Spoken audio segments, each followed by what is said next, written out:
ಕುರುಬರ ಸಮುದಾಯದಿಂದ ಇವತ್ತು ಪತ್ರಿಕಾ ಮೀಟನ್ನು ನಾವು ಕರೆದಿದ್ದೀವಿ.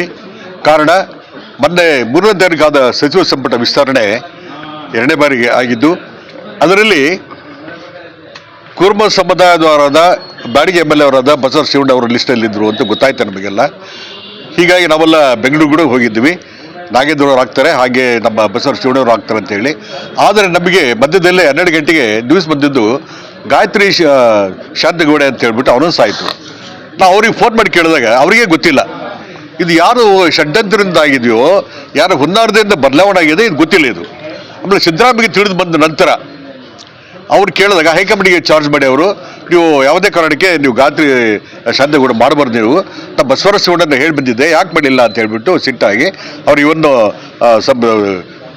ಪ್ರಮಾಣ ವಚನ ಕೂಡ ಬರಲಿಲ್ಲ ಅವರು ಸಿದ್ದರಾಮಯ್ಯನವರು. ಇದು ಏನು ಯಾರು ಹುನ್ನಾರ, ಇದು ಯಾರ ಕೈವಾಡ ಅಂತ ಹೇಳ್ಬಿಟ್ಟು, ಅಂದರೆ ಕುರುಬ ಸಮುದಾಯನ ಕಡೆಗಾಣಿಸ್ಲಿಕ್ಕ, ಇಗ್ನೋರ್ ಮಾಡ್ಲಿಕ್ಕೆ ಏನು ಕಾರಣ, ಯಾವುದು ಷಡ್ಯಂತ್ರ ಗೊತ್ತಾಗ್ತಾ ಇಲ್ಲ.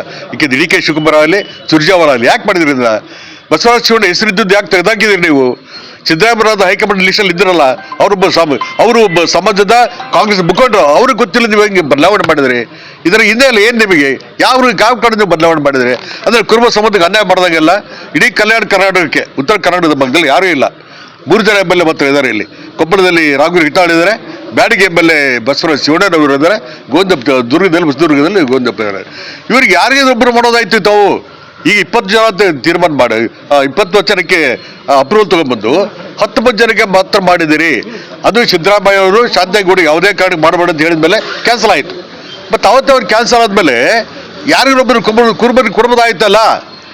ಇದನ್ನು ಪದೇ ಅನ್ಯಾಯ ಮಾಡ್ತಾನೆ ಬಂದಿದ್ದಾರೆ, ನಮ್ಮನ್ನು ಇಗ್ನೋರ್ ಮಾಡ್ತಾನೆ ಬಂದಿದ್ದಾರೆ. ಸುಮಾರು 90% ನಾವು ಕಾಂಗ್ರೆಸ್ಗೆ ಮತ ಹಾಕ್ತಾ ಬಂದಿದ್ದೀವಿ. ಹೆಚ್ಚಿನ ಭಾಗದಲ್ಲಿ ಉತ್ತರ ಕನ್ನಡದಲ್ಲಿ ಕುರುಬರು ಇದ್ದೀವಿ ನಾವು. ಇಡೀ ಬಳ್ಳಾರಿ ಜಿಲ್ಲೆ ಆದರೂ ಕೂಡ ಇವನ್ ಟುಡೇ DCC ಅಧ್ಯಕ್ಷ ಮಾಡಿಲ್ಲ, ಒಬ್ಬರು ಮೇಯರ್ ಮಾಡಿಲ್ಲ, ಬುಡ ಅಧ್ಯಕ್ಷ ಮಾಡಿಲ್ಲ, ಜಿಲ್ಲಾ ಪರಿಷತ್ ಅಧ್ಯಕ್ಷ ಮಾಡಿಲ್ಲ, ಯಾವುದೂ ಮಾಡಿಲ್ಲವೇ. ಬಟ್ 90% ನಾವು ಕುರುಬರು ಕಾಂಗ್ರೆಸ್ ಆಗ್ತಾ ಬಂದಿದ್ದೀವಿ. ಪದೇ ನಮ್ಮನ್ನು ತಾಳ್ಮೆ ಪರೀಕ್ಷೆ ಮಾಡ್ತಾ ಇದ್ದಾರೆ, ನಮ್ಮ ಒಲವನ್ನು ನೋಡ್ತಾ ಇದ್ದಾರೆ. ನಾವು ಇಷ್ಟೆಲ್ಲ ಆದರೂ ಕೂಡ ಸಹಿಸಿಕೊಂಡು ನಾವು ಸಿದ್ದರಾಮಯ್ಯ ಬೆಂಬಲವಾಗಿ ನಿಂತಿದ್ದೀವಿ, ಕಾಂಗ್ರೆಸ್ಗೆ ಪರವಾಗಿ ನಿಂತಿದ್ದೀವಿ. ಆದರೂ ಕೂಡ ನಮ್ಮ ತಾಳ್ಮೆಯಿಂದ ಪರೀಕ್ಷೆ ಮಾಡ್ತಾ ಇದ್ದಾರೆ. ಇದು ಮುಂದಿನ ನಿಲುವು, ಇದು ನೀವು ಕೂಡಲೇ ಯಾರಾದ್ರೂ ಒಬ್ಬರು ನಾವು ಕೊಡಲೇಬೇಕು. ಈ ಭಾಗದಲ್ಲಿ 3 ಜನ MLAಗಳಿದ್ದಾರೆ, ರಾಘವೇಂದ್ರ ಹಿಟ್ನಾಳ್ ಆಗಲಿ ಕೊಪ್ಪಳದವರು, ಬಸವರಾಜ ಶಿವಣ್ಣನವರಾಗಲಿ, ಗೋವಿಂದಪ್ಪನವ್ರಿಗಾಗಲಿ, ನಮ್ಮ ಕಲ್ಯಾಣ ಕರ್ನಾಟಕದ ಭಾಗದಲ್ಲಿ ಯಾರಿಗಾದ್ರೂ ಒಬ್ಬರು MLA ಮಾಡಲೇಬೇಕು. ಮಾಡದೇ ಇದ್ರೆ ನಾವು ಖಂಡಿತವಾಗಿ ಕಾಂಗ್ರೆಸ್ ಬಗ್ಗೆ ನಮ್ಮ ನಿಲುವು ವ್ಯಕ್ತಪಡಿಸ್ತೇವೆ. ಮುಂದಿನ ದಿನಗಳಲ್ಲಿ ತಕ್ಕ ಪಾಠವನ್ನು ಕಲಿಸ್ತೇವೆ ಅಂತ ಹೇಳಲಿಕ್ಕೆ ಇಷ್ಟಪಡ್ತೇನೆ. ಮೊನ್ನೆ ನಡೆದ ಸಚಿವ ಸಂಪುಟದಲ್ಲಿ ನಮ್ಮ ಕುರುಬರಿಗೆ ಒಂದು ಪ್ರಾತಿನಿಧ್ಯ ಸಿಗುತ್ತೆ ಅಂತ ನಾವೆಲ್ಲರೂ ಭಾವನೆ ತಿಳ್ಕೊಂಡಿದ್ದೀವಿ.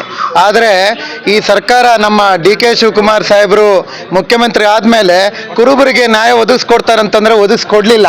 ಯಾಕಂತಂದರೆ ಹೈದರಾಬಾದ್ ಕರ್ನಾಟಕದಲ್ಲಿ 42 ಕ್ಷೇತ್ರದಲ್ಲಿ ಕೇವಲ ಒಂದೇ ಒಂದು ಕುರುಬ ಜನಾಂಗಕ್ಕೆ ಟಿಕೆಟ್ ನೀಡಿದ್ದು, ಅದು ಕೊಪ್ಪಳ ನಗರಕ್ಕೆ, ಅದು ರಾಘವೇಂದ್ರ ಹಿಟ್ನಾಳ್ ಅವರಿಗೆ. ರಾಘವೇಂದ್ರ ಹಿಟ್ನಾಳ್ ಅವರು 3 ಸಲ MLA ಆಗಿದ್ದಾರೆ. ಆ 3 ಸಲ MLA ಆದರೂ ಕೂಡ ಅವರು ರಾಹುಲ್ ಗಾಂಧಿ ಅವ್ರ ಲಿಸ್ಟಲ್ಲಿ ಅವ್ರ ಹೆಸರಿತ್ತು, ಸಿದ್ದರಾಮಯ್ಯನವರ ಹೆಸರಲ್ಲಿ ಲಿಸ್ಟ್ ಇತ್ತು, DK ಶಿವಕುಮಾರ್ ಅವರ ಲಿಸ್ಟ್ ಇತ್ತು, ಮತ್ತು ಸುರ್ಜೇವಾಲ ಅವರ ಲಿಸ್ಟಲ್ಲಿ ಹೆಸರಿತ್ತು. ಯಾಕೆ ಇವರು ತಾರತಮ್ಯ ಮಾಡ್ತಾ ಇದ್ದಾರೆ? ಇವತ್ತು 99% ಕುರುಬರು ಕಾಂಗ್ರೆಸ್ ಪಕ್ಷಕ್ಕೆ ಮತ ನೀಡಿದ್ದಾರೆ. ಇವತ್ತು ಕಾಂಗ್ರೆಸ್ಗೆ ಅಧಿಕಾರಕ್ಕೆ ಬರಬೇಕಂತಂದ್ರೆ ಅದು ಪ್ರಾಮುಖ್ಯತೆ ಕುರುಬರಿಗೆ ದಕ್ಕುತ್ತದೆ. ಯಾಕಂತಂದ್ರೆ ಇವತ್ತು ನೀವು ನೋಡಿರ್ಬೋದು, 7 ಜನ ಒಕ್ಕಲಿಗರು ಮಂತ್ರಿ ಆಗಿದ್ದಾರೆ, 9 ಜನ ದಲಿತರಾಗಿದ್ದಾರೆ, 7 ಜನ ಲಿಂಗಾಯತರಾಗಿದ್ದಾರೆ. ಸೊ ಇನ್ನು ಉಳುಕಿದವರು ಕೇವಲ ನಾವು ಇರ್ತಕ್ಕಂಥ ಕುರುಬರು ಕೇವಲ 2 ಸ್ಥಾನ ಇದ್ದೀವಿ.